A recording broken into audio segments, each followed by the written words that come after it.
What I'd like to maybe pose to you is why? Is it hubris? Like, what makes our government sit there and go, we don't need this relationship to be so good?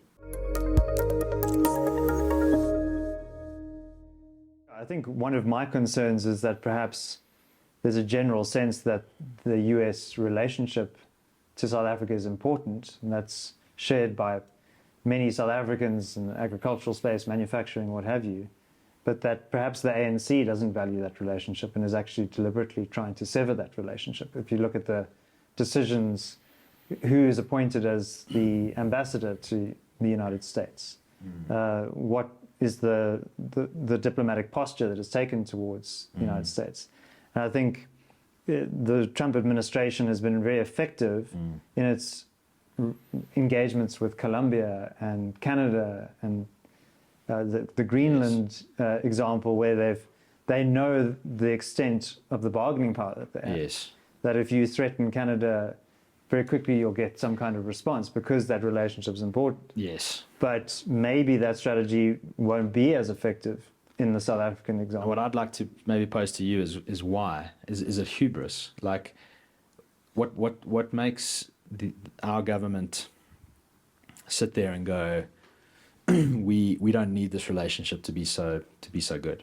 You know, do they really believe that, or is it just complacency after from decades of everything you say and do in South Africa, guys, is great, and you're just going to get access, and you've got the moral high ground, and that's the way we are? I mean, perhaps they've just been. Is it like that they've been lulled into that, or do they perceive like a hard politic ability to pivot away from the US to? I mean, people talk about BRICS. I'm not sure that's actually even a thing, but yeah.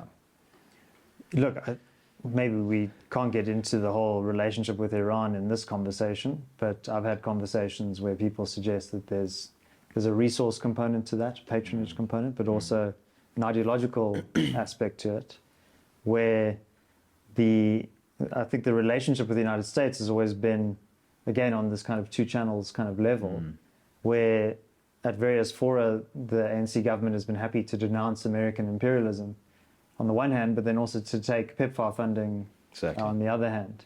And I think the kind of post-Cold War institutional global arrangements have allowed that to kind of happen. Yes. But I think Trump has really ripped away that consensus. And so now the ANC can't play that game. They're either friends or foes. And I think perhaps they're moving towards being foes, and quite intentionally.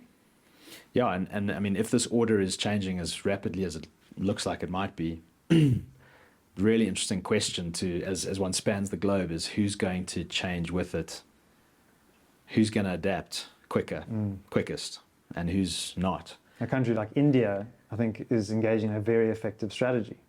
India's part of BRICS. They've had a historical conflict with China. They had border wars, and even within recent years, they had conflicts, not hot conflicts, but people beating each other with sticks in the Himalayas. No, but they are prepared to engage. I think it's so important that you raise India. Friends with America, very good friends with America. Trade with Russia, part of BRICS. I don't know for sure, but seem to keep kind of silent or neutral in the Middle East kind of situations, are able to manage those relationships maturely. Might have a bit of tension with China in some respects. They have a very similar sphere of kind of influence. So I'm not an expert on Indo-Chinese relationships, but this is mature. This is like very mature international relations. And acting within the national interest. What's in the interest of India? So throwing tantrums when things don't go your way in international politics is definitely not the mature approach. So you were going to add on. I guess the point is Charles de Gaulle's famous aphorism that countries don't have friends, they have interests. Yeah. And what is South Africa's interest? Yeah.